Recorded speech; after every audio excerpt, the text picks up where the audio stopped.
Olha eu aqui de novo falando sobre a série Escrita Terapêutica. Sim, gente, eu sou uma entusiasta desse tema. Eu acredito muito nessa ferramenta e é uma ferramenta que me ajudou muito em várias etapas da minha vida. Na minha gravidez, claro, além do acompanhamento psicológico, porque eu estive com muita ansiedade e também fiquei muito depressiva. Então, a escrita me ajudava nesses momentos. Além do acompanhamento psicológico, eu usei muito a escrita terapêutica durante a minha gravidez. Naqueles momentos em que eu estava mais triste, eu sempre usava. Eu até mostrei para vocês no primeiro episódio da série alguns dos meus cadernos que me acompanham durante essa minha jornada que é a vida. No episódio de hoje, nós vamos falar sobre como escrever para acolher e ressignificar as feridas emocionais. Algumas dores parecem nunca ir embora. Às vezes, a gente tenta seguir em frente, mas algumas situações do dia a dia, alguma palavra, algum olhar, traz de volta aquele sentimento que a gente pensou que já tinha deixado ele para trás.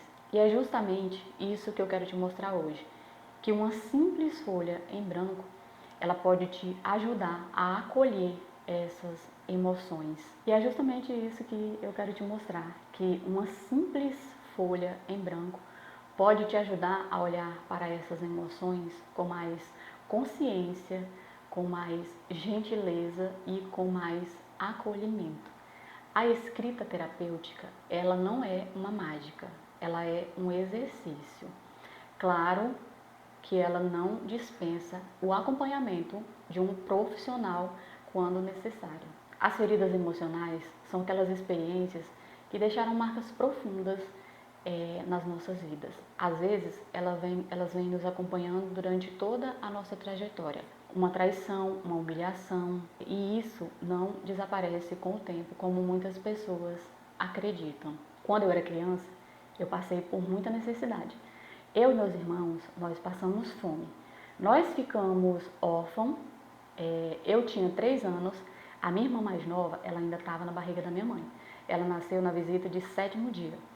E a minha mãe, ela ficou viúva, uma pessoa analfabeta, ela não tinha nenhuma fonte de renda. A única forma que ela achava de arrumar dinheiro para comprar comida para nós era trabalhando na lavoura. Ela era quebradora de coco e trabalhava na roça também. Então, nós passamos por muitas privações, nós passamos fome, nós passamos por muita necessidade durante praticamente toda a nossa infância. Eu saí de casa logo muito cedo, porque assim, eu comecei a trabalhar, eu tinha 12 anos de idade, porque eu precisava vestir e precisava comprar alguma coisa que mulher, menina sempre precisa. Então eu comecei a trabalhar desde muito cedo. Então eu sempre tive muito medo de passar necessidade. Eu sempre tive medo da escassez. Eu sempre, até hoje, algumas vezes eu me pego com medo de faltar uma comida, com medo de faltar um gás. Claro que isso não acontece, mas eu fico, às vezes eu me pego pensando, sabe? E já teve dias aqui do armário tá cheio, da geladeira tá cheia, e eu ficar pensando, meu Deus, quantos dias que essa comida vai dar? Esse sentimento de escassez, ele me acompanhou durante toda a minha vida. Até hoje, às vezes, eu tenho sabe, alguns momentos assim de medo de faltar alguma coisa. Claro que nunca faltou. E só que como eu sempre fui responsável por mim, eu sempre trabalhei, eu sempre fui responsável por pagar meu aluguel, por pagar minha alimentação, eu sempre tive muito medo de que se eu não trabalhasse, eu não iria ter. Então o sentimento de escassez, ela me acompanhou durante muito tempo.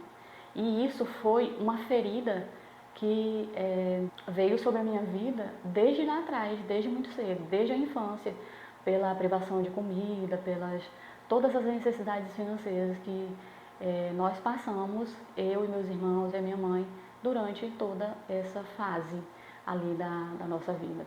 Até a adolescência, mais ou menos, a gente sofreu muito. Depois que cada um começou a trabalhar, as coisas melhoraram um pouco.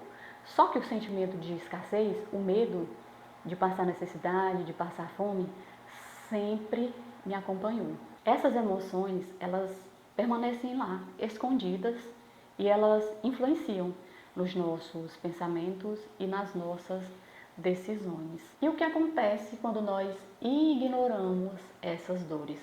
Muita gente acredita que esquecer é a solução, só que nem sempre, porque na maioria das vezes essas emoções elas não desaparecem com o tempo. E como eu já disse aqui em outros vídeos, nós não fomos ensinadas a nos acolher, a nos conhecer, a nos compreendermos. E é por isso que tantas de nós, mulheres, chegam na idade adulta doente emocionalmente, com baixa autoestima, com medo da rejeição, como eu já disse.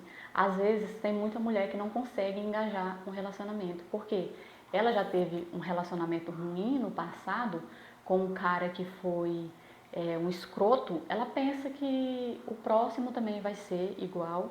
Então ela tem muita dificuldade para confiar nas pessoas, para engajar um relacionamento, para ter amizades saudáveis, amizades de confiança. Por quê? Porque durante toda a vida dela, ela teve esse medo, essa dificuldade para confiar nas pessoas. Então, tudo isso são reflexos das feridas emocionais. E acredito que você, assim como eu, também não foi aquela pessoa que recebeu o ensinamento sobre autoconhecimento. Eu, durante muito tempo, tive a minha autoestima muito baixa. Agora, depois dos 30, foi que eu fui passar a me achar um pouco mais bonita, porque antes eu me achava feia, eu me achava quadrada, eu achava que eu não tinha bumbum, eu achava que eu era sem cintura, minha testa muito grande. Eu tinha vergonha de usar um biquíni na praia, eu meio que escondia assim o meu corpo. O que eu gostava em mim, que eu achava bonito,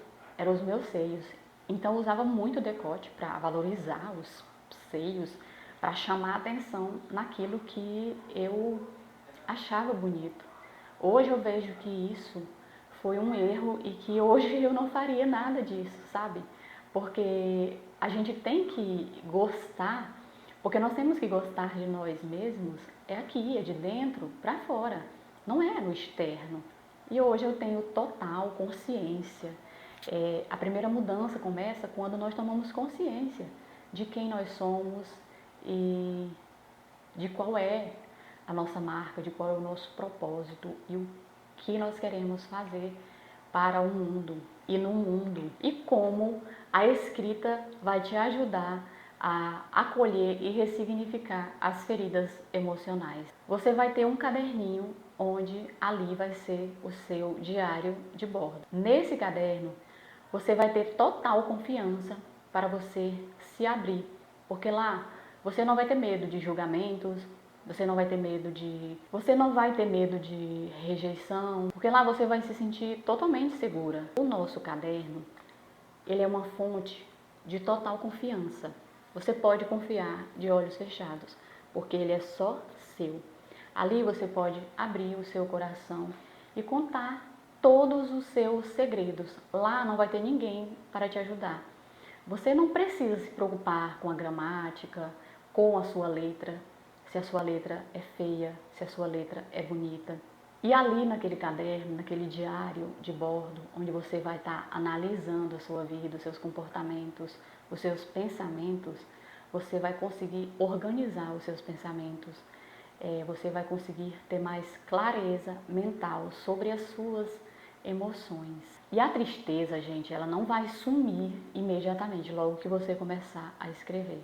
Mas com tudo que você for praticando, conforme você for praticando a escrita, conforme os dias forem passando e você for escrevendo sobre os seus sentimentos, sobre as suas tristezas, sobre as dores, as rejeições, sobre tudo aquilo que você sente na sua vida, com o tempo você vai conseguir compreender melhor o que você viveu e a passar a enxergar as suas experiências por uma nova perspectiva. E isso pode abrir caminho para uma transformação pessoal e para mudanças importantes na sua vida. Nosso exercício terapêutico de hoje ele é muito importante.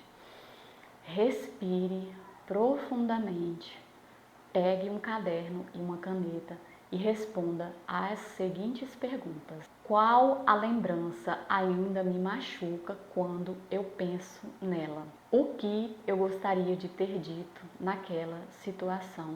O que eu precisava ouvir naquele momento e não ouvi?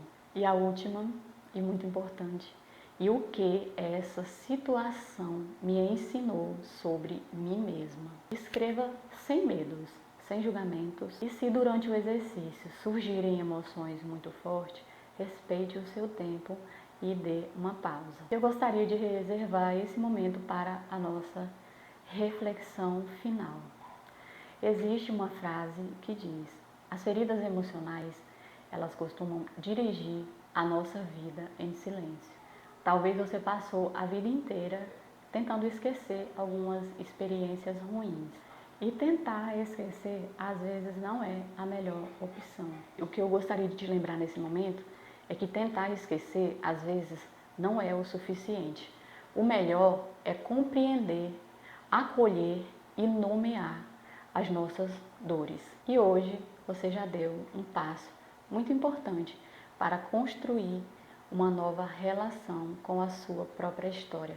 A dor, ela faz parte da nossa trajetória, mas ela não precisa definir quem nós somos. O que eu vejo muitas das vezes são mulheres que param a sua vida por causa de um acontecimento do passado. Muitas das vezes nós nos apoiamos em algo que aconteceu lá na nossa infância para que a gente justifique alguns comportamentos.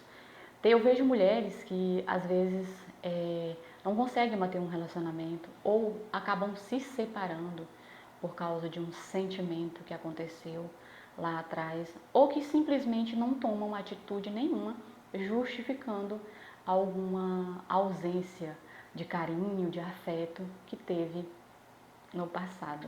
Eu não estou aqui para diminuir a dor de ninguém, mas ressignificar a dor, dar um novo sentido para ela, é o que torna a nossa vida mais agradável, é o que torna a nossa vida boa para se viver. É você acordar de manhã, olhar para o céu e achar uma graça. Dizer: Deus, obrigada por esse dia, obrigada pela oportunidade que o Senhor me deu de levantar nesse dia de hoje. Então é isso, gente. Esse foi o vídeo de hoje. Eu espero que ele te encontre, que ele te abrace e que ele te ajude de alguma forma.